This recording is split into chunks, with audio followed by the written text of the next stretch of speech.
When oil and tar balls began washing up on Gulf Coast beaches last spring, among the first casualties were hugely popular weddings on the beach.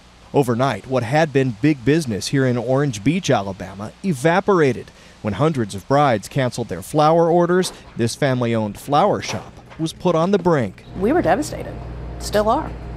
With 85% of their business suddenly gone, Lee Kitchens Taylor had to give up her salary. It gets a little disheartening after a while, but you have to keep going. They lost $90,000, but only got emergency payments last year worth about $20,000. Then nothing until last week. How much is that check for? $12.31. If it's a notice of an interest payment, where's the principal? Of the $20 billion fund established by BP to compensate victims, just $3.8 billion has been paid out to roughly 2 out of every 5 people who filed a claim. That's caused confusion and anxiety all along the Gulf. It's mind-boggling and it's frustrating. They have not fulfilled their obligation as they said they would. Mr. Feinberg, you haven't taken care of it yet. I'll leave today with your claim. Washington attorney Kenneth Feinberg was appointed by President Obama and BP to oversee the claims fund, a job that pays his firm $15 million a year. He says the program, while not perfect, is working. 200,000 claimants, individuals, have been paid. 200,000 in 9 months.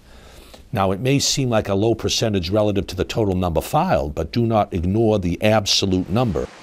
We first visited the beach wedding business of Chris and Jenny Sherrill last August. We're check to check, money to money, day by day.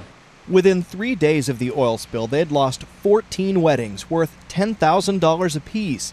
By early fall, they'd gone through their savings and were on the verge of closing. Alfredo or the lemon caper? Finally, in November, they got a check that largely covered their 6-figure losses. But many of their friends and neighbors all along the Gulf Coast are still waiting for their money, and resentment is growing. That is the biggest travesty of all, is that Feinberg has put us into that position that it tears this community apart. Many of those who have been reimbursed by BP say they're still losing money because of the oil spill, and they're not at all confident their true losses will ever be recovered.